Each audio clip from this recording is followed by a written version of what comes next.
La, la, la, la, la, la, la, la, la. Da, da, da, da, da, da, da. Hi, we're the Marshetta Sisters, and you're watching E! Their cover's so good. Wow, this reminds me of Cowbells. Tansy goes to jail. Fabulina, Fabulosa, whatever her name is. I'm probably not going to be too nice about this movie. Hey Team Duff, it's Whitt. Thanks so much for listening to Duff Enough, the ultimate Hilary Duff fan podcast. This show is a celebration of the life and career of actress, singer, mother, and all-around icon, Hilary Duff. And right now, I am joined by a veteran of the show, basically. Coltin Griffith, back on Duff Enough. Thanks for being on again. Oh my god, thanks for having me. Hello. Hi, and thank you for doing this episode, because honestly, this is not one I've been looking forward to, and I don't know. I feel like maybe you're going to at least make it tolerable. I don't have any idea what you mean. This movie is a masterpiece, a true masterpiece, paying homage to Madonna's classic Material Girl. Okay, I'll go with that. But we are going to be talking about Material Girls, and we'll just jump right into this. Are you ready? I am so ready. I know you love this movie, so here we go. Sit back, relax, and enjoy our silver screen queen. It's time for Block Duffster. I will start off with some stats about the movie and talk a little bit about where it fell in the timeline of Hilary's career. So, 2006, not the best year for Hilary Duff. She had the breakup with Joel Madden, her parents are getting divorced. It was a rough year personally and professionally. She was doing the tour. She'd done the big tour with Most Wanted. And so then this movie was coming out. And it was the only film she released that year. And this was actually the last big screen movie, a mainstream, not independent, that Hilary has done. Oh my gosh. So that's pretty wild. But the release date, August 18th, 2006. This was distributed by MGM. It was produced by Maverick Films, which that was Madonna's film studio. This is the same situation for Agent Cody Banks, and Madonna was an executive producer on Agent Cody Banks. She doesn't have any credits on this film. With it being her production company, though, I'm like, okay. Like, I was trying to see if there was some history to that, but honestly, I didn't find any. You know damn well when this came out that she was like, don't put my name to it. Don't put my name to it. Maybe, but she's also been very supportive of Hilary. And I feel like there was a quote or something that she said one time about looking forward to this movie or something. I don't know if she ever saw it. I don't know if she ever gave her thoughts on it. But anyway, this debuted at number 9 at the box office. It grossed $4.6 million in its opening weekend. There was a $15 million budget. Ooh. The total box office earnings, $16.9 million. So it did earn back its money, and it wasn't necessarily a flop in that sense. I mean, she had other movies that didn't earn back their money. When you think in Hollywood, $15 million is not a lot. So it's already, it's kind of a low budget movie in terms of that. It shows. Oh gosh. I guess I should already say that I'm probably not going to be too nice about this movie, but good. Let it all out. It got terrible reviews. I looked it up on Rotten Tomatoes, 4%, and it's the lowest scored movie of Hilary's career on Rotten Tomatoes. Hilary and Haylie both got nominated for Razzie Awards for this. Worst Actress, Worst Screen Couple. And the Razzies are the opposite of the Oscars. No. I know. Hilary and Haylie, of course, recorded the Madonna song Material Girl for this movie, and it played on Radio Disney quite a bit. I remember my parents had Radio Disney. We had Sirius XM for a minute, and I remember I was so excited when this song would come on Radio Disney. So it's a classic song no matter what. Is in terms of their cover of it, it's still good. I love their version of it. I enjoy it. Yeah. It's still a bop. I'm sad it only played at the very beginning of this movie. I know. I wanted it in the credits, too. Right? It should have played throughout. Yeah. And before we even jump into it, can we compare this to the Disney Channel original movie Cowbells, which came out a few months earlier than this? It's the same movie, but a Disney version. So similar. I didn't bother like you to look up these facts, I was just like, wow, this reminds me of Cowbells. Cowbells came out in March of 2006, and this was August.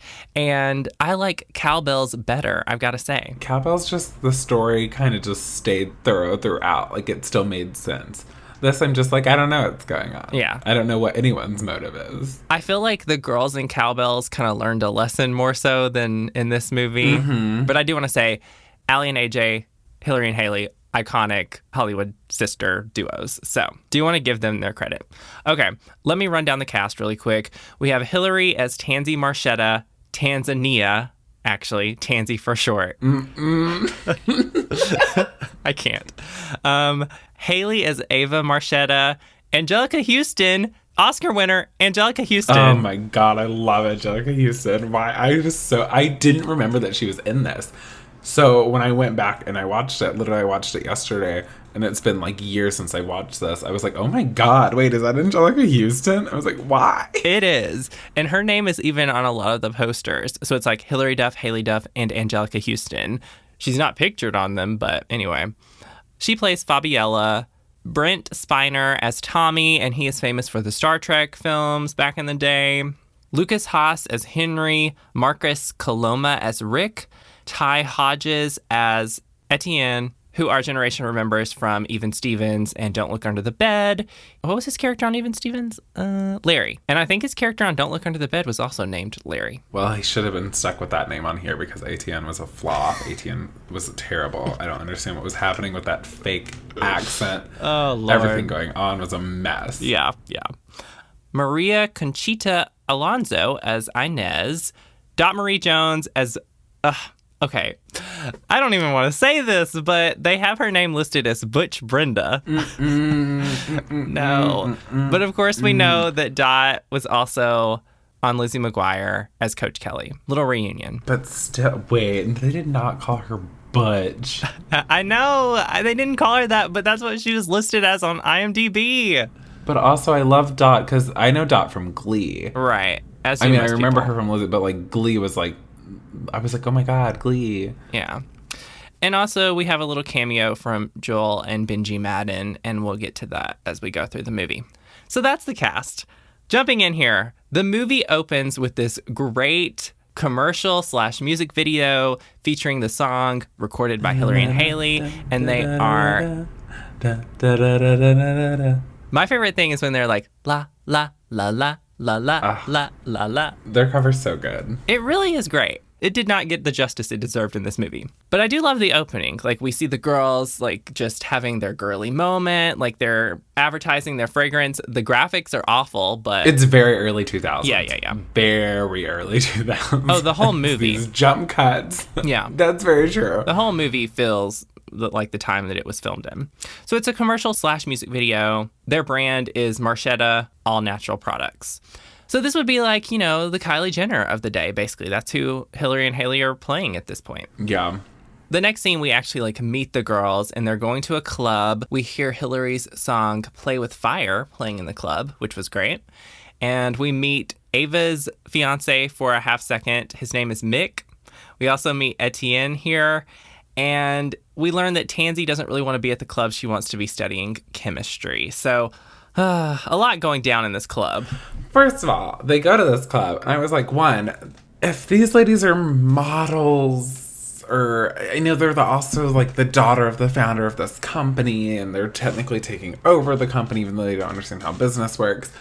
But, like, I don't think any paparazzi would be outside of this rinky-dinky club taking photos of these people. True. I was like, what is going on? This is before Instagram existed. No one's going to know you're coming. That's what I thought about, too. It was like, this was before any social media, really. And it would be a totally different movie today. Oh, my God. It'd be crazy. But also, like, what her fiance, her secret fiance, who they haven't announced they're married yet. Right. Or getting engaged. Is a soap star, isn't he? Yeah. Which brings me into part 2 of this whole movie. All the guys in it are ugly. Coltin. Like, I'm so sorry. I could not find any of them attractive. And I was like, what is going on here? Even Rick. Yes, even Rick. I don't know what's worse. The guys being ugly or the girl fashion sense at this time that Haylie and Hilary were constantly switching up wearing. Oh, gosh. Coltin is back, everyone. Coltin is back. We didn't really talk about Hayley's career at this point, which might have been a good starting note.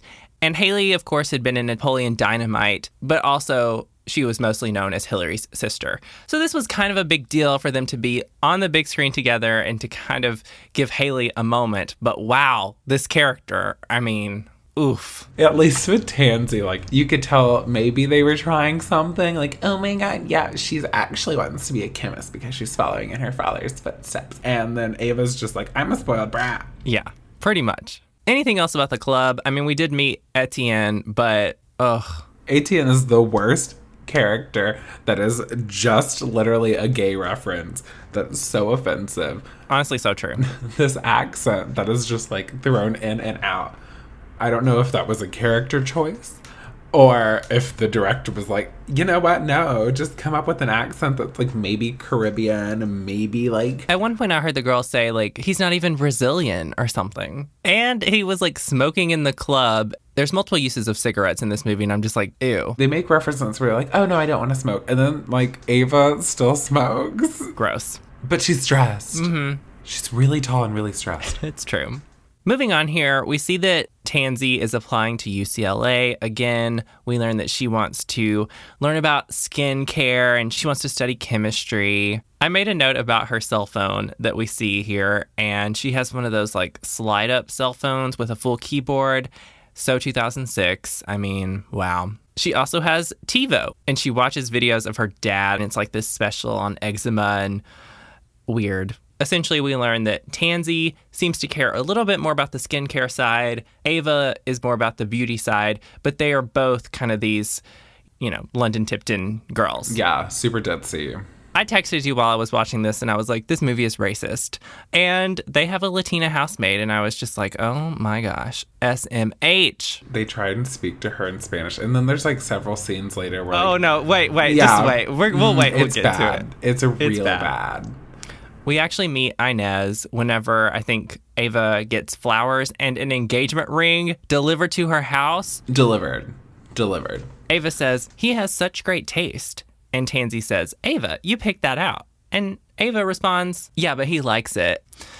Anyway, so the girls go to the office of their company, Marshetta, and Tansy, we see here, is attracted to the guy who she thinks is their valet, which his name is Rick. And she says, I've got to come to the office more often. Also, their office, I know it's in downtown LA, which is not the prettiest place. What office is that? Literally, it's like this weird fence into a gate. And then, of course, like they're not going to cut to anything else because obviously that's not where the real set was. But like, it was like, oh my God, where are you? Again, that $15 million budget. The office is filled with pictures of Hilary and Haylie, and they're not even pictures that were taken for the movie. Like, those are pictures, I don't know if it was magazines or whatever, so it was not... They weren't about to hire a photographer. Right. So they didn't go the extra mile there. This is where we meet Tommy, and we find out that, like, Tommy was Victor Marshetta. Victor is their dad. Tommy was his best friend. He's now, you know, the CEO, I guess, of the company or taking over or whatever.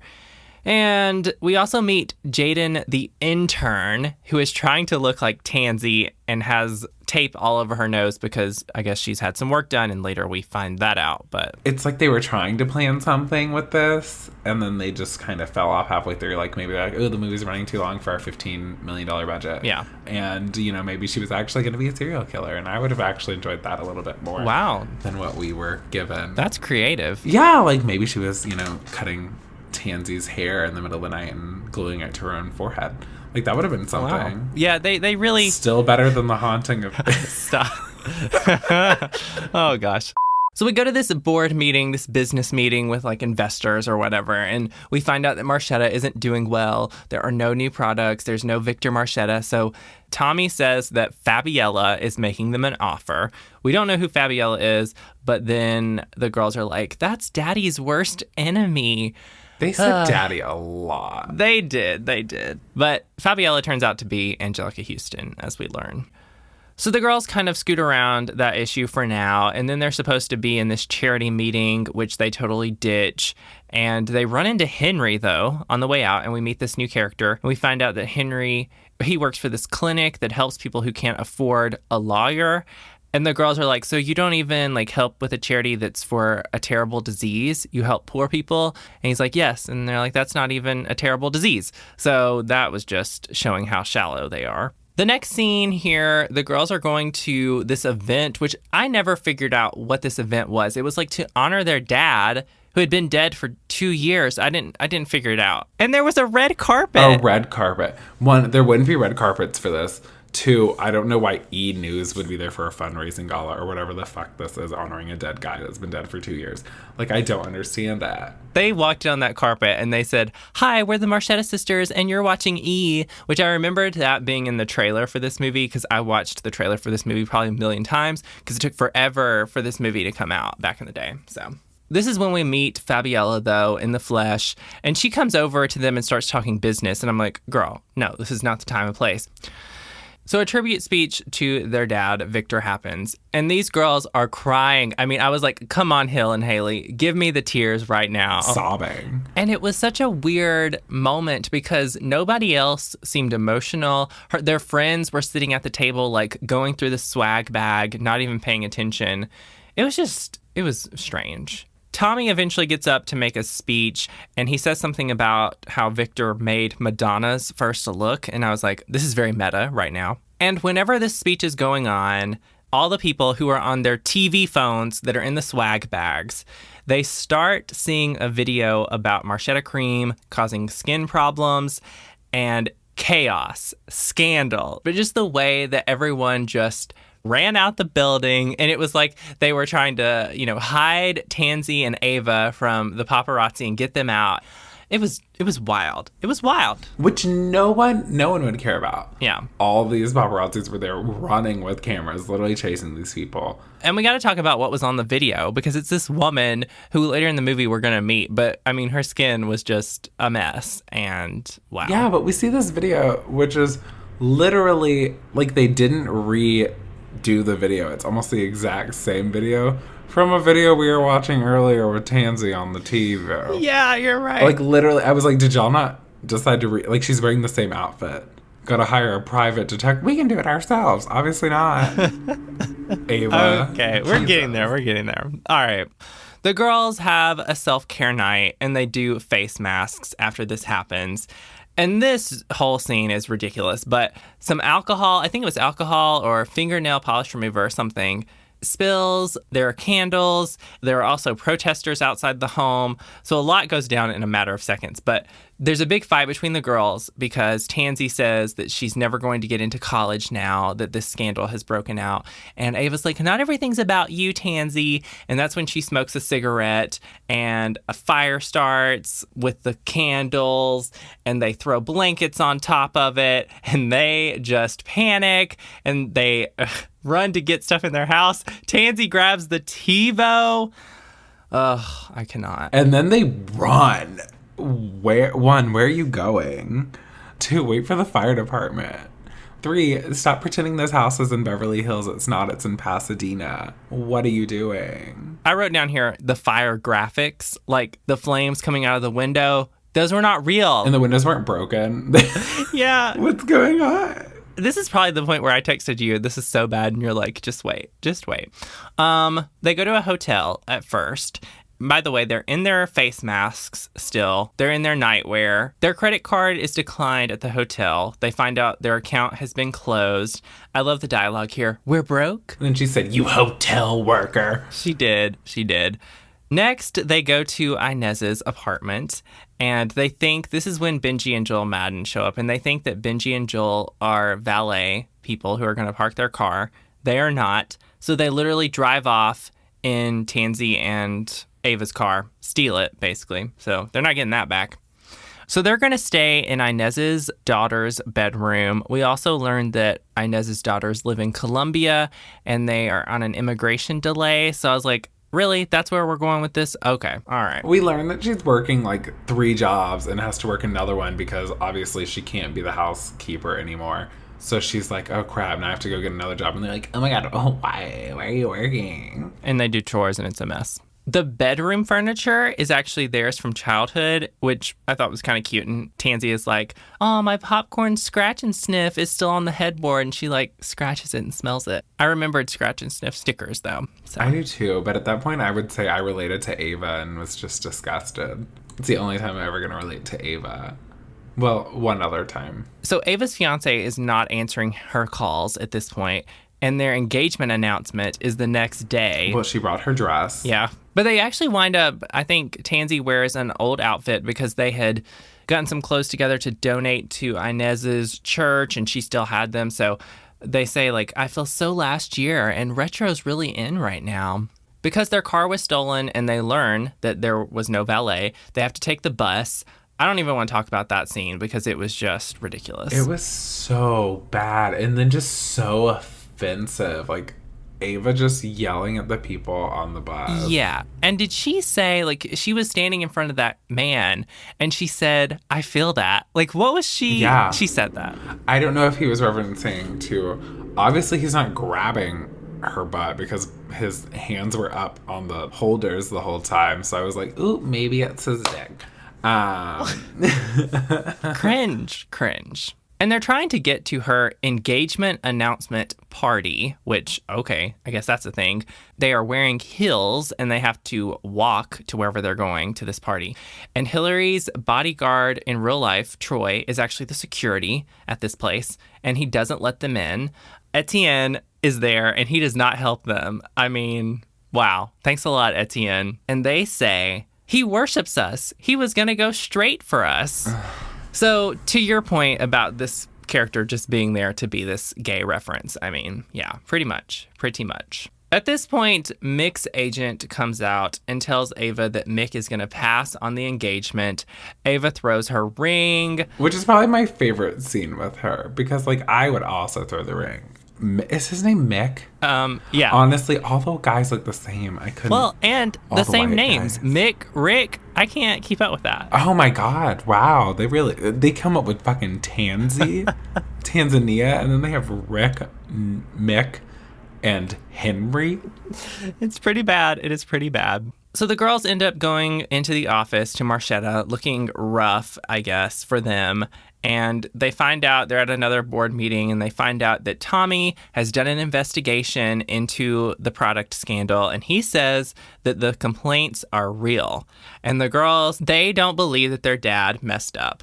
When they leave the office, there is a runaway sequence where Ava breaks a hill, and Rick comes and picks up the girls in his Jeep, and that was something. I mean, the editing of that sequence, too, with, like, the bars sliding on the screen and the reporters chasing them down. That's why they were running, by the way.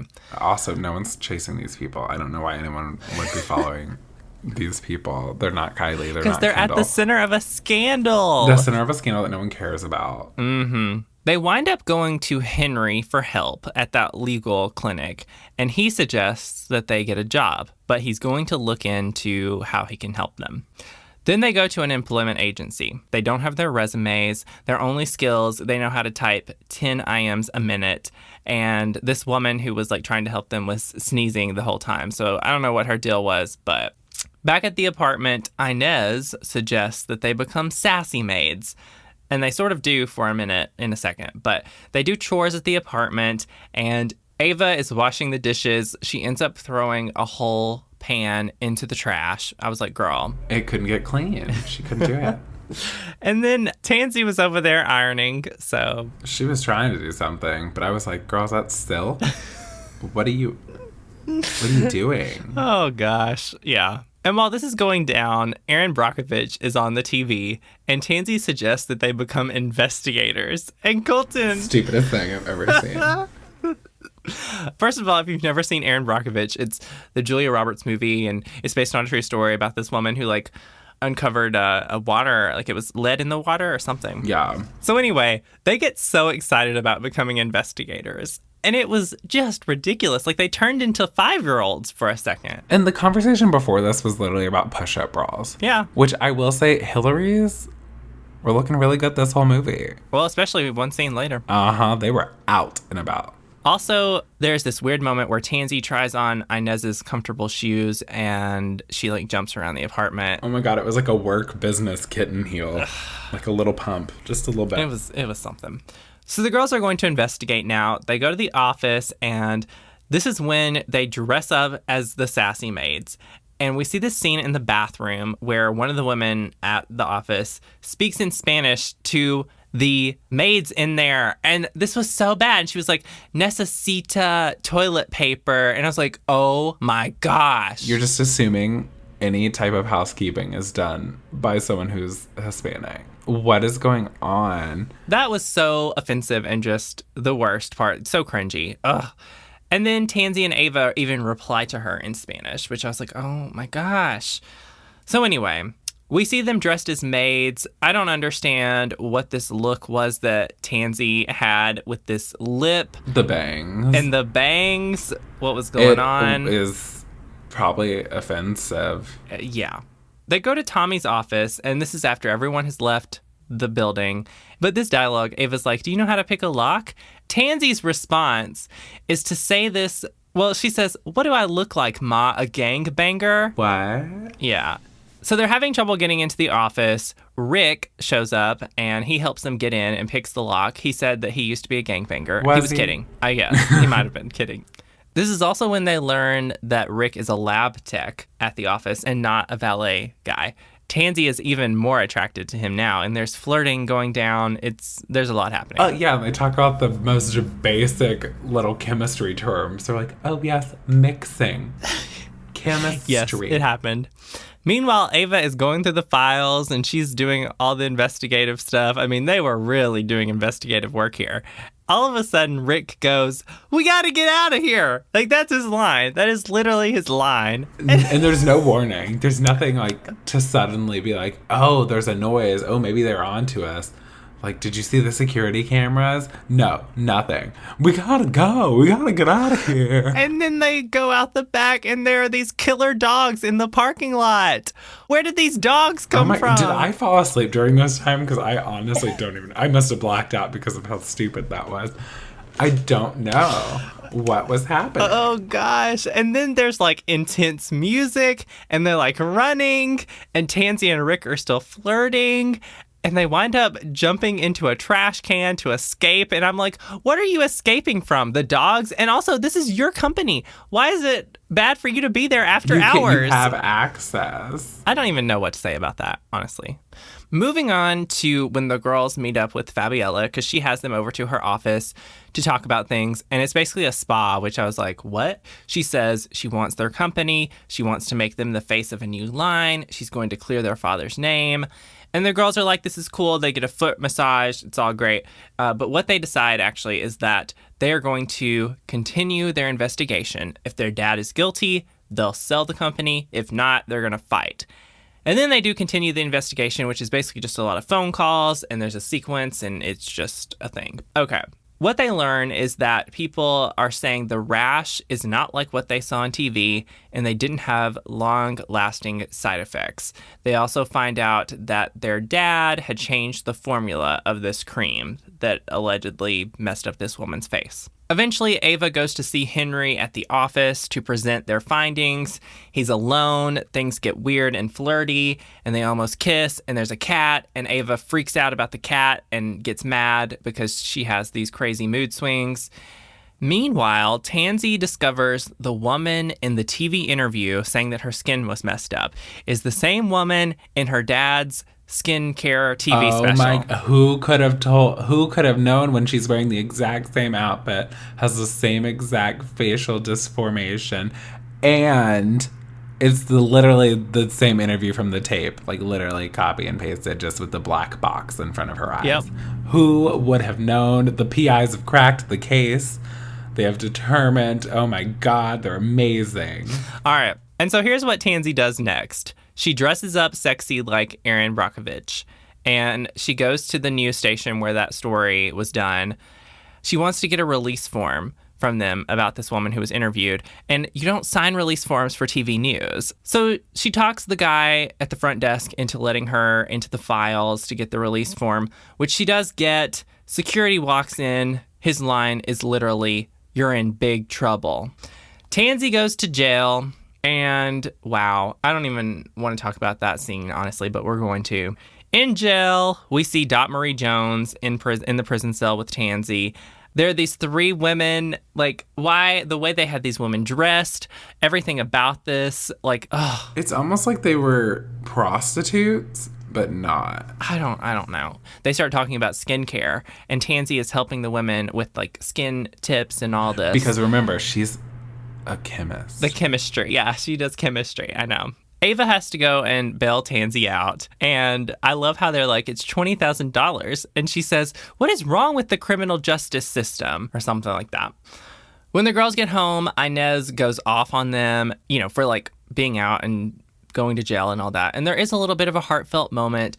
And Ava tells Inez that she's going to help get her girls home because that's what apparently Victor, their dad, was helping do before he died. My goodness, I'm over this movie. Tansy and Ava are going to go look for this woman in the TV report. They have this rented Volkswagen, and they're going out in the middle of nowhere. And that's when she says the line about, like, how ghetto is that? Oh, my God. It turns out this woman is a creepy cat lady. She says that the company, Marshetta, helped her with reconstructive surgery after her reaction. And then there are some questions about, like, did she have eczema and that sort of thing, because she was on that TV special about eczema. And this woman just denies it all and, like, kind of gets them out of the house. Before they leave, they talk to an angry neighbor, and he says that the woman has lived there her whole life and she was born with a skin condition. Now, Ava is ready to pounce, and she says, screw Tommy, they're going to do this themselves. And as we get to, like, the final big scene here when everything goes down, but really it's not a great climax of this movie, really, but here we go. All right, they have a meeting at Henry's office, and everyone's there, Tommy, Fabiella, everybody. The intern is there, and she looks like Tansy. She got her nose job done, and it's revealed, and yeah. The girls present their findings to everyone, and it turns out that Fabiella is the one who had reached out to the reporter on the story. Tommy had set up Fabiella. He wanted to steal the company. I wrote, I don't understand. I did get a little confused about what exactly happened. Was this clear to you, like how this all went down? No. I don't get what exactly he did, but he set this up to make their stocks go down. And he was going to try to sell the company for cheap. He was trying to make it cheaper to sell to Fabulosa, whatever her name is. So I'm confused because now she's offering less money than what she was offering before. Yeah, 60 cents on the dollar. And then they fire Tommy, like on the spot. The girls do, and I guess they're taking over the company now. The very end of the movie, we see 6 months later. We see that the intern is looking like Ava now. She has a brown wig on. Ava is running things. She's with Henry. They kiss. Ew. Tansy is in the lab with Rick. They kiss. And Inez has her girls back. In the very end of the film, it cuts to a shot of a billboard with the girls. And it now says, affordable Marshetta Cosmetics. And the girls, like, wink on the billboard. They come alive. And then there are bloopers during the credits, and I'm so glad we're done with this movie, Colton. It was a great classic, a true iconic moment for both Hilary, but especially Haylie Duff, and their mom, Susan. She was a producer on it. Of course she was. Just some thoughts on this movie. Like, I did not go see this movie in theaters. I got it on DVD, I remember, and I remember at the time thinking like, wow, this is really bad. And a low point in Hilary's career. And I do love Hilary and Haylie together. Like, I love seeing them together and when they are together, like doing press events and stuff. But as far as in this movie, like, is there anything we could say that's good about their chemistry or something? I don't know. No. And it's one that most Hilary fans are like, ooh, that movie's bad. So I'm done talking about it. How about you? I'm over it. All right. Okay. We're done with her. Quizzy McGuire time. Colton, I have a question for you. Do you have one for me? I had tried to find one and then you answered it while we were talking about it. Oh no, what was it? I was going to see if you even noticed that Joel and Benji were in it, but of course you did. Oh yeah. Here's my Quizzy McGuire question for you this time, Colton. So around the time of Material Girls, so really I think 2005, 2006, Hilary and Haylie were featured in a couple of commercials for a brand of breath mints. So do you know what that brand was? Breath mints? Mm-hmm. And they were just in a commercial about it? Yep. Is it like a well-known brand? It was a very specific product. I'm going to go with orange-flavored Tic Tacs. No. They were in a commercial for Icebreakers Liquid Ice. I think there were a couple of them or a few of them. And they were round and you would, bite into them and it was just like liquid. So, I don't know. That sounds disgusting. I mean, obviously I went and bought them. Their marketing trick worked on me, so. I would have taken that paycheck too if I were them. Yeah. Especially Haylie. All right, Colton. Well, I'm glad that I got this episode over with. I really was not looking forward to it, but you did make it a little more tolerable. And honestly, it was interesting to revisit Material Girls. I don't want to say that it was enjoyable, but it was interesting. My favorite movie of 2006. I don't know what else came out in 2006. I don't either. But all right, Colton, thanks for being back on Duff Enough. Always fun. Thanks for having me. And that's all for this episode of Duff Enough. Thanks again for listening. I hope you'll subscribe and stick around for more because this podcast is what dreams are made of. You can follow along on social media at Duff Enough Pod and check the description for my socials as well as show guests. And until next time, bye Team Duff.